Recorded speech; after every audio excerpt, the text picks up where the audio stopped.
Eu queria colocar o versículo do mês, porque tem pontos centrais aqui. Vamos todos juntos? Irmãos, quanto a mim, não julgo havê-lo alcançado, mas uma coisa faço, esquecendo-me das coisas que para trás ficam e avançando para as que diante de mim estão, prossigo para o alto, para o prêmio da soberana vocação de Deus em Cristo Jesus. O título dessa série é Virando o Jogo, Mudando a História. E é legal porque a gente fez uma relação direta com o futebol, né? Estamos num período de Copa. E a pergunta que eu queria começar falando com vocês é: que jogo precisa ser virado? O que significa virar o jogo? No futebol é quando a gente está perdendo e a gente precisa virar para ganhar, porque esse é o nosso alvo. E como no versículo do mês, a gente fala que a gente tem um alvo e um prêmio para a vocação de Deus. Eu queria refletir com vocês qual é esse alvo. O que Deus quer da gente? Qual é o prêmio que a gente está buscando? Vocês estão, de fato, buscando algum plano? Vocês estão buscando algum prêmio de verdade? Ou vocês estão como o Brasil, que depois de 4-0 para a Alemanha, já entregou os pontos, falou: agora, se vier mais 3 gols, não importa, se vier mais 10 gols, não importa. Porque muitas vezes a gente está diante de uma situação difícil, a gente está perdendo de goleada, e ao invés de a gente tentar virar o jogo, a gente entrega os pontos, aceita a derrota e como se isso fosse normal. Mas Deus, Ele quer mais do que isso pra gente. E a série, né, falando de Virando o Jogo, o título de hoje é Jogo Coletivo. Porque futebol ele é um esporte coletivo, e a gente tem essa ideia do coletivo realmente para a gente, em comunidade, vivermos a igreja e o plano de Jesus. O texto base de hoje está em Efésios, capítulo 4, versículo do 11 ao 16. Se puderem abrir e acompanhar comigo, mantenha o capítulo aberto que a gente vai caminhar por todo ele hoje. Efésios 4, do 11 ao 16. São só 5 versículos, vamos ler juntos também? Tá bom? Vamos lá. E ele mesmo concedeu uns para apóstolos, outros para profetas, outros para evangelistas e outros para pastores e mestres, com vistas ao aperfeiçoamento dos santos, para o desempenho do seu serviço, para a edificação do corpo de Cristo, até que todos cheguemos à unidade da fé e do pleno conhecimento do Filho de Deus, à perfeita varonilidade, à medida da estatura da plenitude de Cristo, para que não mais sejamos como meninos, agitados de um lado para o outro e levados ao redor por todo vento de doutrina, pela artimanha dos homens, pela astúcia com que induzem ao erro. Mas, seguindo a verdade em amor, cresçamos em tudo naquele que é a cabeça, Cristo, de quem todo o corpo, bem ajustado e consolidado pelo auxílio de toda a junta, segundo a justa cooperação de cada parte, efetua o seu próprio aumento para a edificação de si mesmos em amor. Isso. Só para contextualizar, o capítulo 4, Paulo ele inicia exortando a união da igreja. E aí ele fala que nós temos que ser um só corpo e um só espírito. Ele usa essa expressão. E é uma coisa muito forte pensar que nós temos que ser, a igreja como um todo tem que ser um corpo só. Vocês acham que essa relação de Paulo, de sermos um corpo e um só espírito, acontece aqui na igreja? Vocês conseguem olhar para as pessoas que estão sentadas ao lado de vocês e saber exatamente o que a pessoa está passando nesse momento, os problemas dela, se ela tem alguma dificuldade, se tem algum pedido de oração específico? Vocês conseguem olhar para todos que estão sentados ao lado de vocês e saberem isso? Se vocês não conseguem, é porque isso não está acontecendo, né? Vocês não estão tendo um só corpo e um só espírito. Aí eu queria perguntar, qual foi a última vez que algum de vocês mandou uma mensagem para alguém da igreja, pelo WhatsApp, só para perguntar como está, sem segundo as intenções para pedir algum favor, e sem ser para dar um parabéns no aniversário ou de alguma coisa, e também sem ser no grupo da igreja, né, o grupo de WhatsApp. Talvez quando a gente pensa assim, a gente se dá conta de que, na verdade, a ideia de união da igreja, ela fica muito mais no plano abstrato, na ideia, do que na realidade. Porque a gente restringe o nosso contato com as pessoas que estão aqui ao domingo de manhã, e às vezes na quinta-feira no Discord, pela internet, ou para quem frequenta pequeno grupo, no pequeno grupo. No final, a gente não está vivendo a igreja da maneira que Cristo quer que a gente viva, né? Que Deus quer que a gente viva. E o que acontece quando a gente não tem essa relação? A igreja ela se torna um clube religioso. Um clube em que você encontra pessoas que compartilham da mesma ideia que você, e é só isso que conecta vocês. Vocês não se envolvem com trabalho, não se envolvem com estudo, não se envolvem com os problemas da vida. Vocês só se envolvem com a única coisa em comum. E isso funciona como um clube. Quando você vai frequentar o clube, inclusive a gente tem uma mensalidade, que alguns vão considerar como dízimo. Então você paga o dízimo, aí você vem, compra os seus amigos e vai para casa, e você tem duas caixas. A caixa da igreja, que são as coisas religiosas, e a caixa em que você frequenta o seu dia a dia, onde você bota a sua opinião, como você vive a sua vida fora da igreja. Nesse mesmo capítulo, no verso 7, o Paulo destaca o seguinte: a cada um de nós é dada a graça segundo a medida do dom de Cristo. Essa mostra como Deus se relaciona com a gente, né? Cada um de nós tem um relacionamento específico e individual com Deus. Deus se revela a cada um de nós de uma forma específica. É um só Deus, mas os relacionamentos são diferentes com cada um de nós. É interessante porque Deus ele vai capacitando a gente de acordo com a vontade dele, com o plano que ele tem a seguir para a igreja. E Calvino destaca o seguinte, que Deus ele faz com que cada um tenha um dom para que ninguém consiga alcançar a perfeição sozinho. Porque se ele desse a todos nós a perfeição, a gente seria individual. Então a ideia é que cada um coopere com o todo para que todos evoluam. Então uma coisa que você não é bom, porque você não recebeu esse dom de Deus, uma pessoa na igreja vai ser bom nisso para compensar exatamente essa sua carência. E com isso vocês dois poderem crescer juntos. Bom, vamos andando no texto. E ele mesmo concedeu uns para apóstolos, profetas, evangelistas, pastores e mestres. É interessante porque Paulo está retomando a ideia dos dons, só que aqui, ao invés dele falar de dons, ele fala de ofícios. São trabalhos que ele está falando. Por quê? Porque a ideia é que Deus ele dá o dom de acordo com o que ele quer que você faça. Então, a desculpa de, eu não vou fazer isso porque eu acho que eu não tenho esse dom. Se Deus te chamar a fazer isso, ele vai te capacitar para fazer isso. Então, ele está falando sobre os dons que Deus dá à igreja para que sirvam dessa forma. É interessante porque ele começa o versículo falando, e ele mesmo concedeu uns para apóstolos e outros, né, seguindo. Então é o próprio Deus que designa isso, não é uma escolha pessoal. As pessoas não escolhem ser pastor, Deus escolhe. Deus é soberano na igreja, né? E esses dons que Deus dá são chamados dons da palavra. Eles são vitais para a existência da igreja.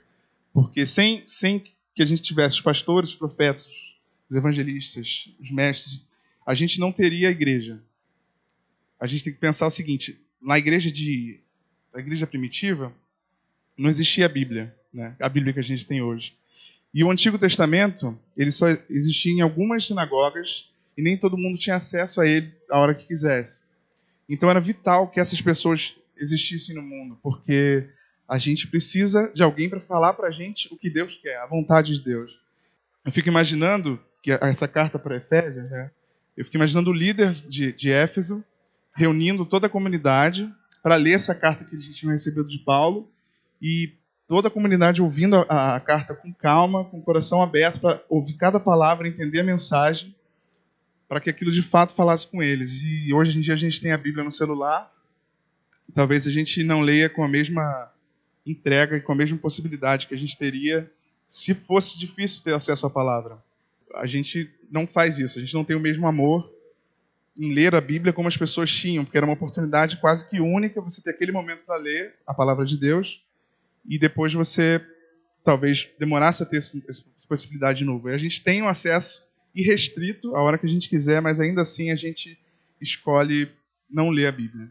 Bom, quando a gente olha esse primeiro versículo, Paulo ele fala de funções específicas, né? Ofícios específicos da igreja. A gente pode olhar para isso e falar, bom, eu não sou apóstolo, nem profeta, nem evangelista, nem pastor, nem mestre. Se eles são os dons vitais e eu não sou isso, então eu não faço parte do plano de Deus para a igreja. Aí, parafraseando Paulo, de maneira nenhuma, né? A gente tem um papel muito importante, né? Também. Essas pessoas, eles são como se fossem no futebol os craques do time. São o nosso Neymar. São o grande jogador, o diferencial que vai fazer o time crescer. Né? E se a gente comparar com o futebol, pensando no jogo do Brasil e da Alemanha, que a gente tomou de 7-1, o que acontece? De um lado, a gente tinha a seleção da Alemanha, que tinha um time com grandes jogadores, mas nenhum que pudesse estar disputando a bola de ouro para ser o melhor jogador do mundo. Então não tinha nenhum grande destaque que a gente pudesse olhar e falar, esse é o grande cara. Enquanto no Brasil a gente tinha o Neymar, que é uma das grandes esperanças, e a gente até criou o termo Neymar dependência, que o time joga em função do Neymar. E o que aconteceu quando o Neymar se machucou um pouquinho antes? Ele não jogou o jogo da Alemanha, e a gente tomou a goleada. Algumas pessoas acreditam que se o Neymar tivesse jogado aquele jogo, a gente não teria tomado 7-1, porque ele teria feito a diferença. E aí, se a gente relacionar isso, o Neymar ele não pode jogar sozinho, porque ele precisa de um goleiro, ele precisa de um time, ele precisa do zagueiro. Quando ele perde a bola, tem que ter outra pessoa para recuperar.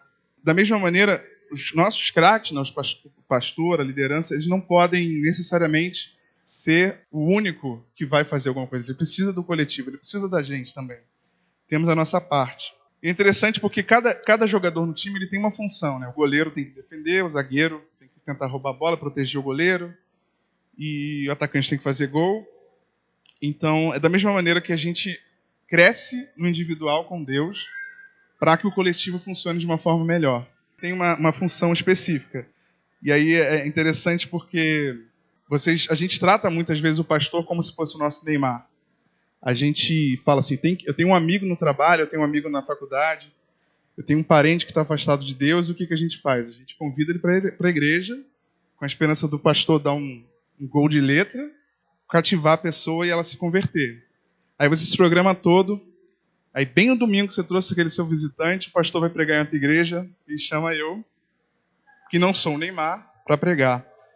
Então eu espero que vocês não estejam tomando 7-1 por conta disso, mas a gente não pode confiar no pastor dessa maneira. A gente não pode entregar toda a relação da igreja e todo o crescer da igreja na mão do pastor, porque ele também é um ser humano. Além dele ter falhas, sobrecarregar ele vai torná-lo cansado, né? Eu não sei se vocês sabem, mas o Brasil é um dos países que tem mais suicídio de pastores no Brasil. E aí você pensa que chegar ao nível de um pastor estar tão próximo a Deus, se suicidar, é porque é uma carga de estresse emocional como um ser humano, para um ser humano só aguentar. Então a gente tem que dividir essa carga com o pastor também. No verso 12, Paulo fala qual a função dessas pessoas, né?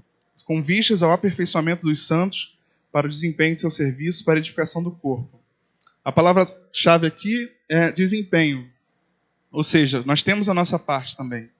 Eles vão ajudar a gente a crescer para formarmos a nossa função. Então não adianta só eles fazerem a parte deles e a gente não fazer a nossa, porque faz parte desse crescimento também.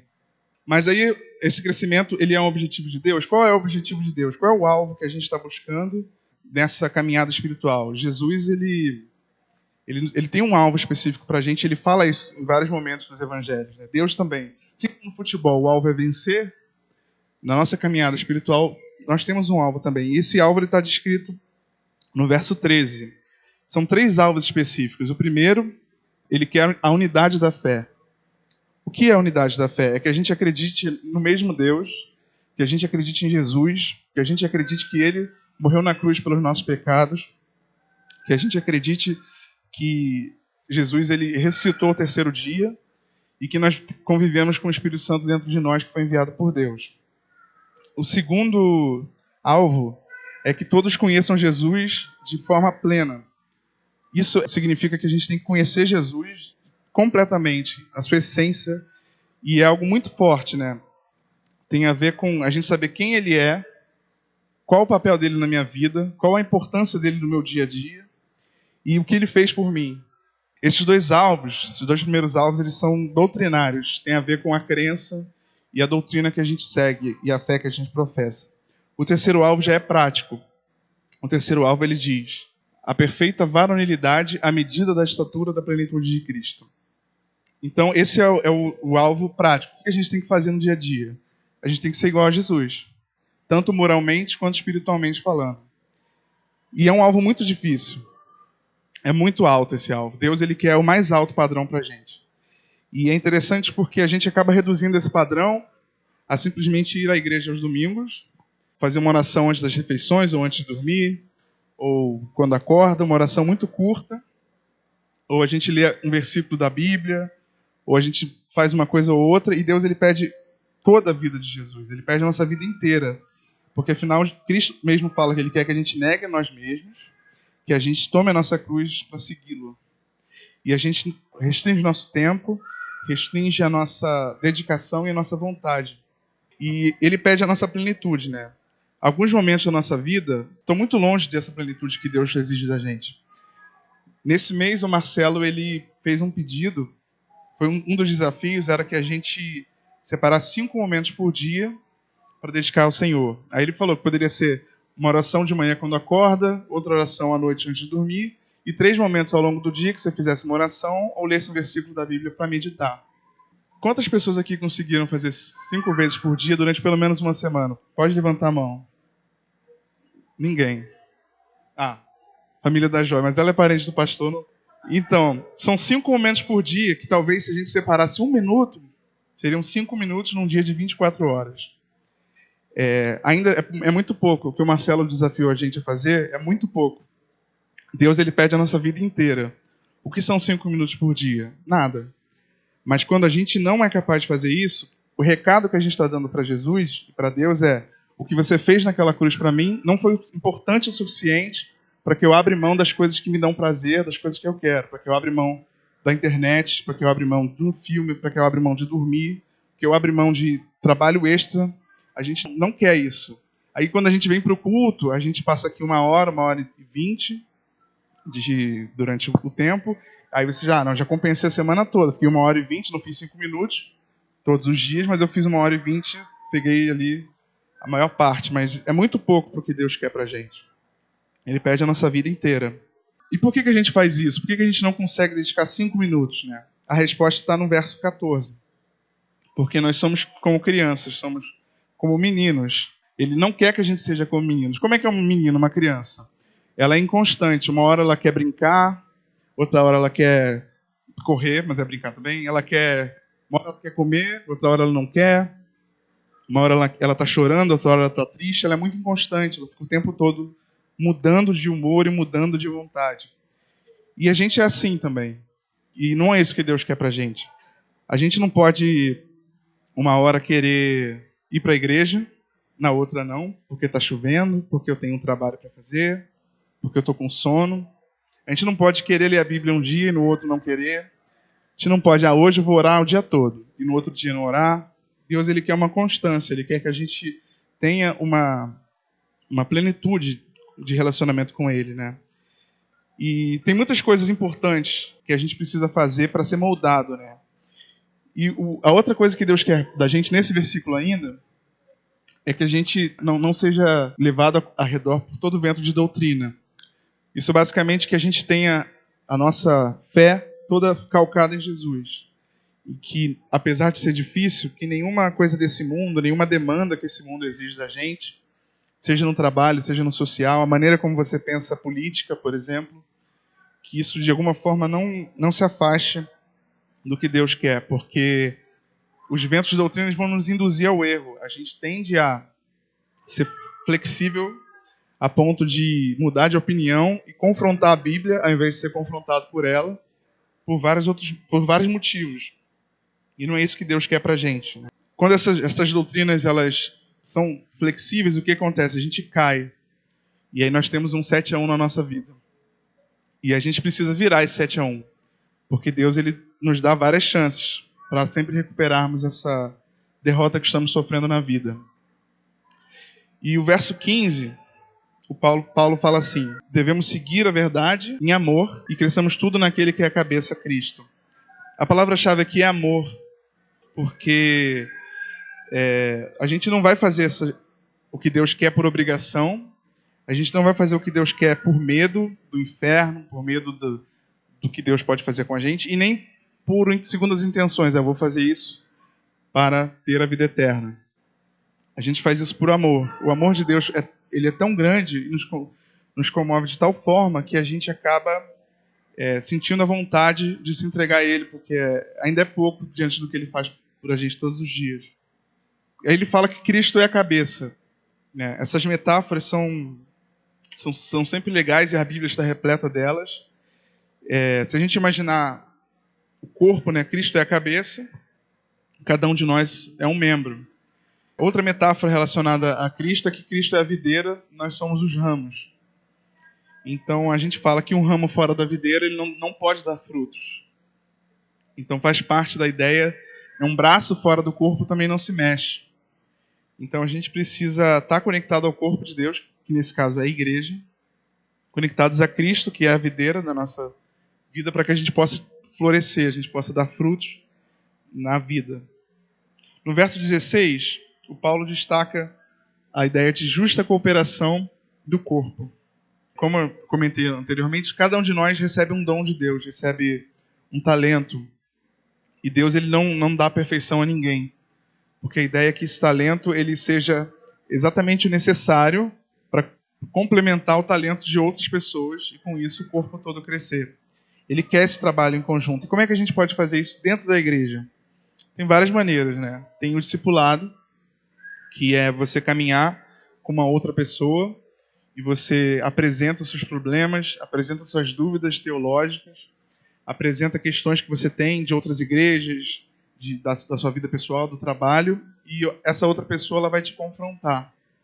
Ela vai questionar os seus valores, vai questionar os seus pensamentos, a sua base de vida, para que você possa crescer. Porque é isso que Deus quer que a gente faça. Ele quer que a gente cresça. Esse é o nosso alvo. Outra forma da gente fazer esse crescimento é uma oração conjunta. No final do culto, a gente sempre faz orações em dupla. E muitas vezes eu falo isso por mim mesmo, porque eu sou muito tímido. Então, a gente acaba não querendo orar com as pessoas que a gente não conhece. A gente vai sempre procurar um amigo, uma pessoa que a gente tem mais afinidade, para a gente estar orando por ela. E muitas vezes a gente também tem vergonha, mesmo dos amigos, de contar um problema que a gente está passando, de alguma coisa. Então, o nosso pedido de oração ele pode ser muito superficial. A pessoa pergunta, o que você quer orar? E você, vamos orar para que Deus me abençoe essa semana. Com certeza tem alguma coisa a mais que essa pessoa quer, mas ela não quer se expor, ela não quer se abrir. O que é estranho, porque nós comungamos a mesma fé, nós somos o mesmo corpo de Cristo e deveria ser um lugar onde a gente tira nossas amarras, tira todos os nossos bloqueios, todos os nossos medos de julgamento, os medos que a gente tem de ser confrontado, para que a gente possa crescer e receber ajuda. Nós estamos aqui para isso, é isso que Deus quer. Outra possibilidade seriam os pequenos grupos. Né? Os pequenos grupos que a gente realiza na igreja. Atualmente, além do pequeno grupo das crianças, nós temos três pequenos grupos, que é um na casa da dona Eliene, às terças-feiras, 19h30. Um na casa da dona Anaísa, quarta-feira, não é isso? Quarta-feira, às 16h30. E domingo na casa da Patrícia, qual é o horário? 4 também, 16 horas. E o que é o pequeno grupo? O pequeno grupo é uma oportunidade da gente refletir sobre a pregação, conversar, expor a sua opinião, tirar suas dúvidas. Não entendi por que esse versículo fala isso. E aí conjuntamente, a gente vai crescer, a gente vai discutir, vai ver como aplicar as coisas que foram ditas aqui de uma forma mais prática, sem que a gente fique só no plano das ideias. Porque o que eu falo muito com o Marcelo isso, e é interessante porque nós estamos fazendo, cada mês nós temos uma série diferente. Cada série tem um tema diferente. Mas na verdade é sempre o mesmo tema. Só que são diferentes perspectivas de um mesmo tema, que é ter um relacionamento verdadeiro com Jesus. Um relacionamento profundo com Jesus. Mas é interessante que a cada série, a cada pregação, a gente se surpreende. Nossa, essa pregação foi muito forte, Jesus falou comigo. Mas, na verdade, essa pregação é a mesma de todas as outras. A gente está só repetindo e mudando as palavras, mudando a metáfora, mudando tudo. Mas por que a gente se surpreende em cada pregação? Porque a gente não está acostumado com a verdade. E quando você estranha a verdade é porque você não convive com ela. Se você se surpreende a cada pregação é porque, de fato, você não está vivendo o que Deus quer de você. Porque as pregações elas têm que ser para te direcionar para um caminho que você já está fazendo. Elas não podem ser o movimento que você vai começar a caminhar. Não vai ser através da pregação que você vai começar uma caminhada com Deus. Essa pregação ela é como uma onda. Você não faz a onda. Você só acompanha ela. E a onda é gerada por Deus. A gente vai simplesmente seguindo a onda que Deus cria para o nosso crescimento espiritual. Nós podemos ser usados para auxiliar as pessoas, né? Eu não fiz parte do grupo Alfa e Ômega, né, que é um grupo estudantil de evangelismo, mas a minha esposa Fernanda fez e ela me apresentou que tem um material chamado As 4 Leis Espirituais, que é um material de evangelismo. E tem uma frase no final que eles mandam você procurar uma igreja. Depois que apresenta as 4 leis, você aceitar Jesus, a recomendação é procure uma igreja e vá até ela. E no final eles falam uma frase que durante o pequeno grupo a gente até discutiu se essa frase estava na Bíblia ou não, várias vezes. E não está na Bíblia, mas é totalmente bíblico o pensamento. A frase é assim: a brasa no braseiro se mantém acesa por longo tempo. Quando tirada do braseiro, ela logo se apaga. Essa metáfora é muito boa, porque o braseiro é a igreja. Quando a gente sai da igreja, a gente pode ter um momento que não quero a igreja, estou magoado com a igreja, eu já fui muito magoado, eu cresci na igreja, então nesse momento eu vou sair da igreja, porque eu preciso de um tempo para refletir a minha vida, eu preciso colocar minha cabeça no lugar. Aí passa 1 ano, 2, 3, 4, 5, você não pensou em nada, não mudou nada na sua vida, você só está fora da igreja. E enquanto você está fora, você até pode mudar alguma coisa em você. Você pode, vou ler a Bíblia todo dia. E aí você lê a Bíblia todo dia. Só que aos poucos você vai perdendo o seu calor. Você vai enfraquecendo até que você para de ler a Bíblia, você para de orar, você para de acreditar, e aí você se afasta completamente e você vira um carvão parado. E a igreja ela serve para isso, ela serve para você ser confrontado. O Marcelo chega aqui e fala: vocês estão lendo a Bíblia todo dia? Aí todo mundo fala sim, aí você vai e fala não. Aí você, poxa, tá todo mundo lendo menos eu. Não é uma competição, mas isso seria para você se estimular. Poxa, vou ler também, porque eu também quero fazer parte disso. Então a gente vai se cobrar juntos, a gente vai cooperar para que a gente consiga crescer juntos. Esse é o papel da igreja, né? Ela nos ajuda a perceber o quanto estamos nos desviando do caminho de Deus. Porque a gente vai se desviar. Isso é inevitável. Faz parte da nossa essência pecaminosa. A igreja ela vai nos incentivar, nos estimular e vai cobrar atitudes práticas. Quando nós somos confrontados é para a gente crescer, não é para a gente ser humilhado.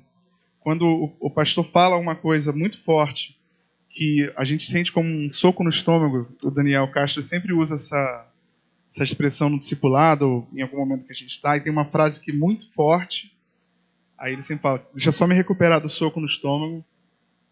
Mas esse soco no estômago ele é bom, ele te ajuda a refletir e tomar atitudes práticas. Não pode ser só o soco no estômago, você sentir aquela dor e no dia seguinte você fazer a mesma coisa. Não é isso que Deus quer pra gente. Ele quer que a gente cresça, que a gente evolua, que a gente passe para um próximo nível, né? Aí falar um pouquinho da minha experiência pessoal com o discipulado e com essa coisa de crescimento. Eu fui discipulado pelo Davi, logo que entrei na igreja, e agora estou sendo discipulado pelo pastor Marcelo. Se não fosse esses discipulados, eu nunca teria lido os livros que eu li, como Silêncio de Adão, Espiritualidade Emocionalmente Saudável, O Discípulo. São livros que, de alguma forma, me ajudaram a crescer. Agora a gente está lendo A Trilhice e a Videira juntos. Se não fosse a cobrança, eu brincava muito com o Davi. O Davi, aí, leu? Eu falei, não. Aí na semana seguinte, e aí, leu? Eu, não. Aí na terceira semana eu lia só para não ouvir o sermão dele de novo. E aí quando eu vi, eu estava lendo porque eu queria. Então muitas vezes a gente não quer fazer as coisas porque a gente acha chato, a gente acha ruim, a gente tem muita coisa para fazer. E o que eu recomendo a vocês, que funcionou comigo, é que vocês forcem no início, para que o Espírito Santo age e depois pare de ser uma obrigação e passe a se tornar uma coisa que você quer. Hoje em dia, quando eu não leio a Bíblia, eu estou trabalhando, fazendo alguma coisa e não li a Bíblia hoje, é uma sensação de vazio, é uma sensação como se o dia não tivesse sido completo. quase como se eu não tivesse comido ou não tivesse bebido água em nenhum momento, ou não tivesse ido ao banheiro. Se torna uma coisa quase fisiológica, uma coisa que a gente internaliza muito. Toda essa cobrança que eles fazem com a gente durante o discipulado, durante a própria pregação, né, Marcelo, com os desafios e com as questões, elas são para nos ajudar a crescer. Esse é o papel da igreja. Bom, eu conheci a Casa Verde, o Marcelo pediu para eu contar um pouco da minha história também. Eu conheci a Casa Verde por conta da minha esposa Fernanda. Eu cresci numa igreja católica e eu, na adolescência, fase roqueiro, cabelo grande, eu simplesmente abandonei Deus, abandonei a igreja e passei a não acreditar nem em Deus, nem na Bíblia, nem em nada. E aí eu comecei a namorar a Fernanda, que acreditava em tudo isso, e ela me confrontava durante o nosso relacionamento, e ela queria fazer o curso de noivos. Não, ela queria que o Marcelo fizesse o nosso casamento, e a condição do Marcelo fazer o casamento é que a gente fizesse o curso de noivos. E eu ia para o curso de noivo muito contrariado, porque eu não queria. Ele ficava falando da Bíblia, citava versículos, e na minha cabeça a Bíblia é uma mentira, isso não existe, nada disso faz sentido. Então, para mim, era inútil ele ficar citando a Bíblia, e eu achava aquilo muito chato. E a gente se casou e ia morar aqui perto, e eu me senti um pouco em dívida com o Marcelo, porque eu não queria que parecesse que a gente estava vindo à igreja só para ele fazer o nosso casamento. Então eu falei com a Fernanda assim, vamos para um culto só, agora que casamos, só para a gente dizer, estamos aqui, a gente não foi só interesse. Nisso passaram 4 anos. E na primeira vez que eu vim aqui, eu fui muito bem recebido por todas as pessoas. Todo mundo veio falar comigo, conversou muito. Eu lembro que a dona Jurema já chamou a gente para ir para o retiro. Eu falei, mas o que é retiro? Eu quero viajar no carnaval, eu quero curtir. E a dona Jurema, não, vamos para o retiro. E quando eu vi, eu estava no retiro.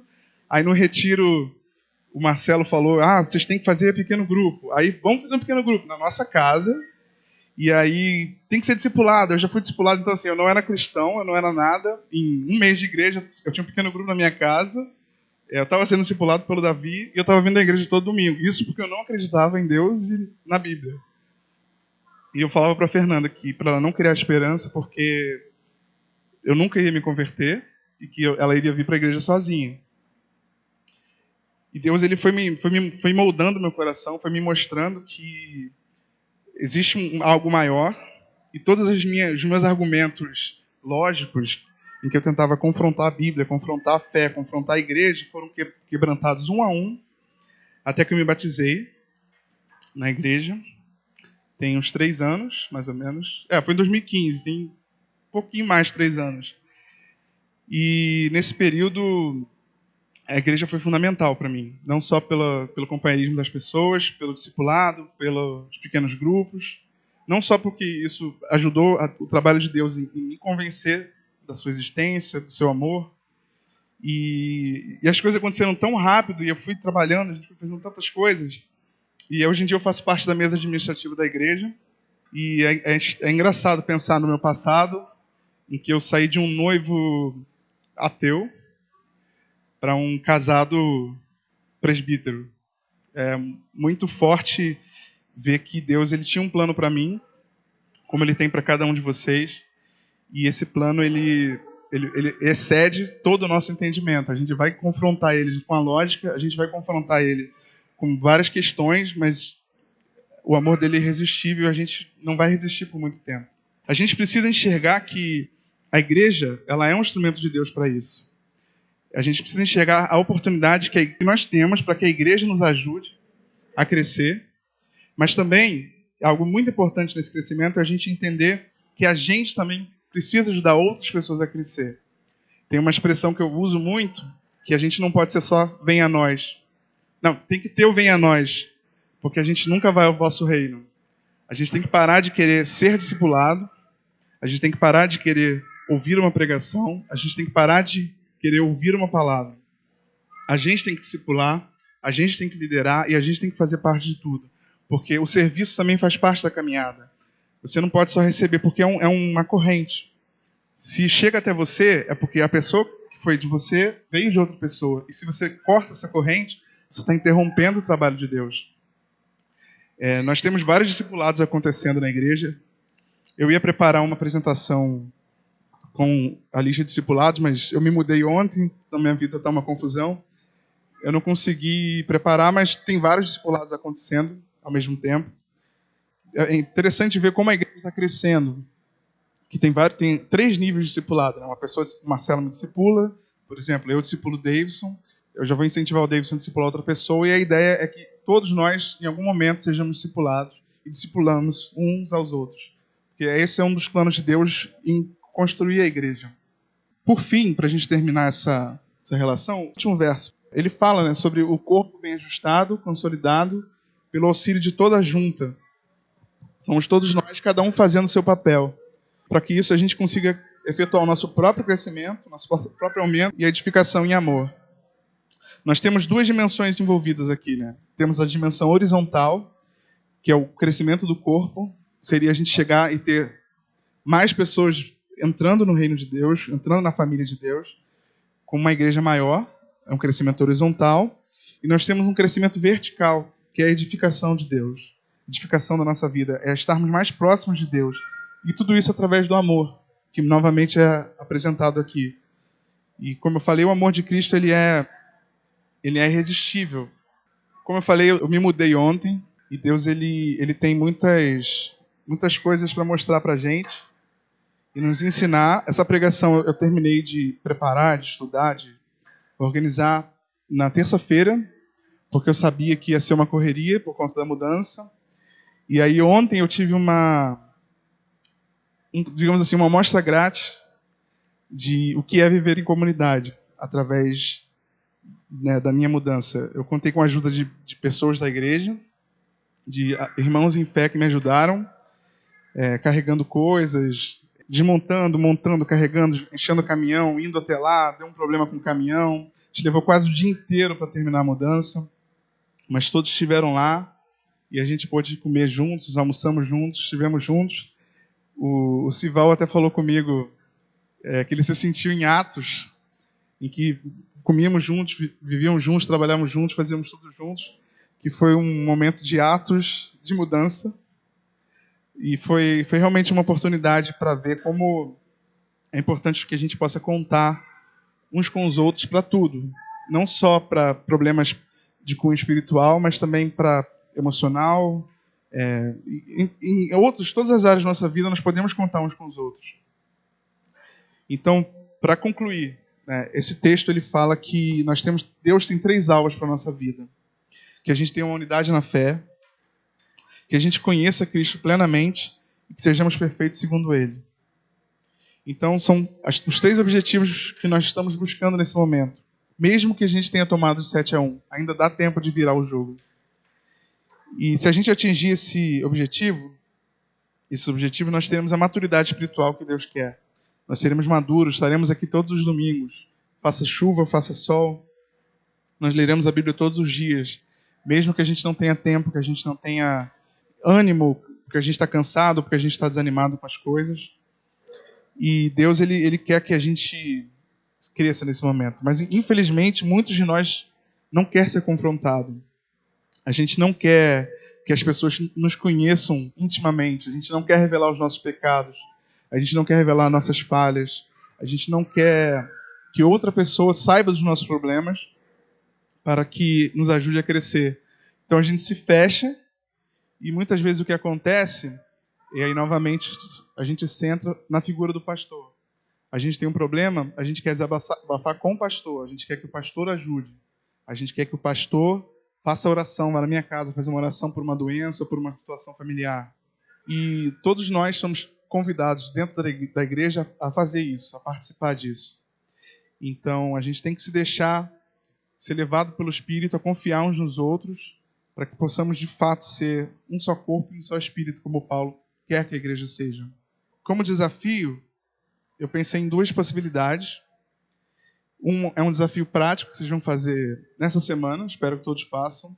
E o outro é um desafio para a vida. Tá? Vocês vão fazer para o resto da vida de vocês, pelo menos. Primeiro desafio, eu não sei se todos usam o aplicativo do YouVersion, que é o aplicativo da Bíblia, que a gente trabalha devocionais coletivamente. E aí, o que eu queria? Eu queria que vocês escolhessem 1 ou 2 pessoas, formassem 2 ou trios, escolhessem um plano do aplicativo, um plano devocional, e fizessem em conjunto com essas pessoas, mas para conversar, usar a figura conversar. Porque muitas vezes a gente faz o devocional com a igreja toda, aí tem 30 pessoas, 2 comentários, Marcelo e Jéssica, pastor e a esposa dele. Então, eu não sei até que ponto as pessoas têm vergonha de comentar, ou Deus não falou nada com elas através da leitura, a ponto de ela não querer comentar. Então, com um grupo pequeno, talvez isso seja mudado. A ideia é que vocês façam pequenos grupos e façam uma devocional juntos, para que possam compartilhar o que pensou, dúvidas, e discutir e crescerem, para que vocês crescerem coletivamente. E o segundo desafio, que é um desafio para a vida, vocês não são obrigados a fazer, mas eu acho que é uma coisa que dá mais ou menos a dimensão do que eu tentei expor aqui para vocês, é vocês escolherem um dia na semana, qualquer dia na semana, que vocês vão dedicar a mandar uma mensagem de oi para qualquer pessoa da sua lista, só para saber como a pessoa está. A cada semana vocês vão escolher uma pessoa diferente. Pode ser um amigo de infância que você não fala há 20 anos. Pode ser um amigo de faculdade que você não encontra há 10 anos. É só mandar uma mensagem, cada semana uma pessoa diferente, e perguntar como ele está, de forma sincera. Para que, de repente, Deus direcione a você e você mande uma mensagem para um amigo que você não fala há muito tempo. Essa mensagem muda o dia dele e você consegue talvez, apresentar para ele o plano de Deus. Vocês não são obrigados a fazer esse desafio, mas eu acho legal a gente ter a ideia de que a gente não pode procurar as pessoas só com interesse, e também a gente faz parte de um plano maior de Deus, que é alcançar pessoas. Deus, ele está transformando o mundo, está criando discípulos. Então, com isso, talvez seja uma forma simples de você iniciar um processo que Deus já está fazendo. E pode ser a oportunidade de vocês embarcarem na onda que foi criada por Deus.